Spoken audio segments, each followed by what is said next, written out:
Hey, this is Brett Barnhart. I just thought I would share a video of my tractor, the 1936 John Deere G. The G was the largest tractor produced by John Deere for quite a while.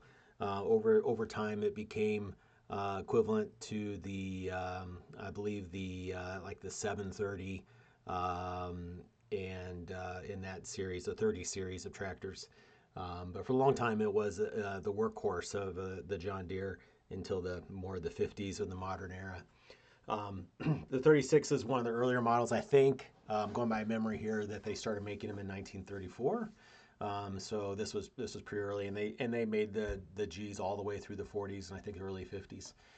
This is an unstyled G, and I think I don't know if you see that in this video, but the unstyled means that it has the front end isn't protected, doesn't have the sheet metal wrapping it. Flywheel is exposed. There's no electricity on this at all. No lights or anything. And My grandfather bought this brand new in 1936 or shortly thereafter, and it's been in our family ever since. It's in the original condition. Growing up, this sat in our shed.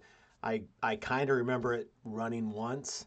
We never could hand start We had to either pull start it or we used a belt off of the drum.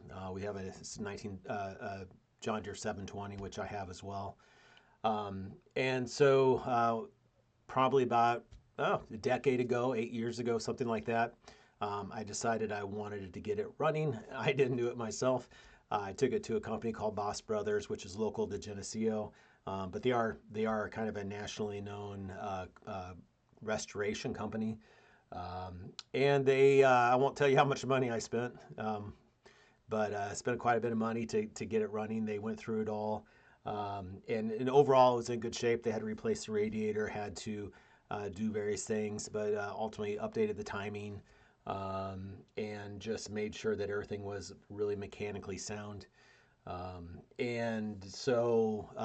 This is not the very first time I started it on my own, but pretty early after, and I've since gotten a lot better. The G has the cock valves, I believe they're called, stop cocks, which you can't really see here, but if you look, underneath the this little thing, which is actually a protection for the spark plug, there's a little valve. You can kind of see the little handle sticking up there.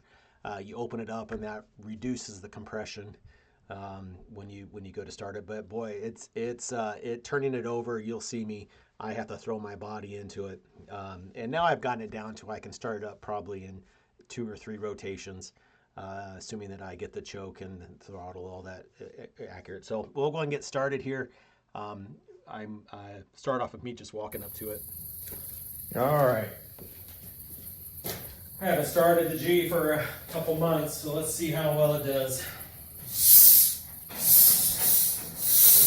You'll notice that I'm actually turning it backwards, and that's something I learned is generally speaking, rotate it backwards until you get to the compression.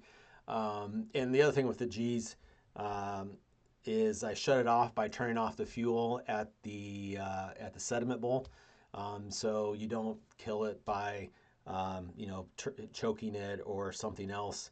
And again, that's just what I was trained. So that drains the fuel out of the carburetor, and it's just better for storage if you let it sit for a while. One of the interesting things about the John Deere series, these older tractors, is gas, of course.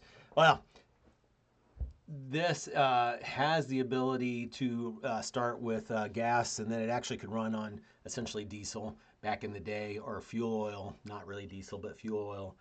Now we only run it in gas. I'm actually, by memory, I believe this little spot here is normally on I had an A for a while, that this is where you put gas, and then this was all fuel. Um, but You don't want to ever fill these up running, because you're putting gas fumes or gas right in over the engine. And we all know that it's not the liquid and gas that is explosive or burns, it's the fumes. So the fumes will come out of the tank and go straight down, and any sort of spark around the engine could ignite it. So just as a note for you, if you ever have an old tractor, it's not such a big deal with the diesel ones, because diesel fuel is not flammable. You compress it more to ignite it. But for gas, make sure that for anything that has the tank over the engine like this and it's gravity fed, there's no fuel pump. You do not want to fill it up with the engine running. So anyway, I was getting the compression right here, and you can hear the sound of that's coming out the top valve. Compression is the beast.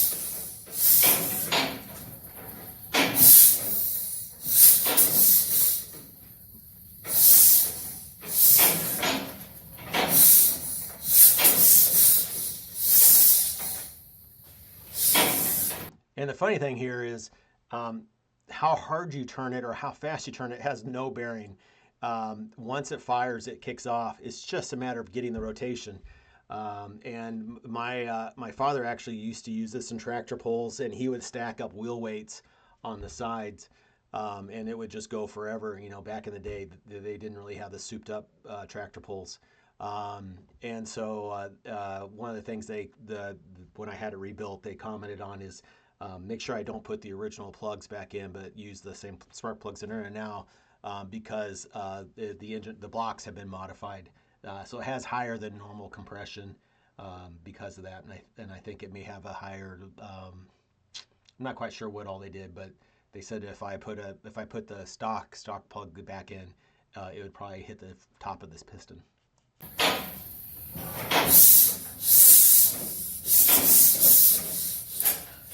Adjusting the throttle a little bit. It's really a key to have the choke, which you can't see. I'll go adjust it here in a minute, I believe, after it fires.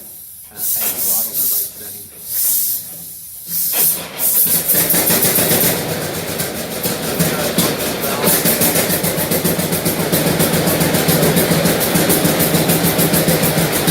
But you notice, and I'll rewind it here, you notice when it took off, it wasn't anything that I did. When it fired, it immediately did that on its own. So I'm just go back just a little bit and show that again. It's a matter. It turns over when it goes. It goes. Again, open flywheel. If you're doing this yourself, make sure you are.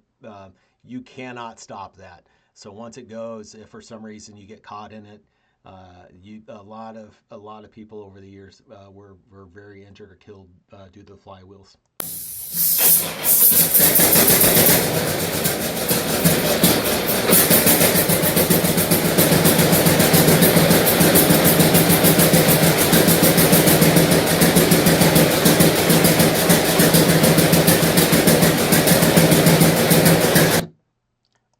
I won't mention all the debris you saw when it fired, but it's a fun tractor to drive. Very slow, like the top speed when you're going down on the road. It's a 4-speed. It's like 2.5 miles an hour, and it definitely uses some gas. Like I say, it's a really fun tractor. So I hope you enjoyed this little recording. I have some others later that I'll post about some other tractors I have. If you have any questions, throw it in the comments. And of course, please like and subscribe, as everybody always says. All right, I'll let you go.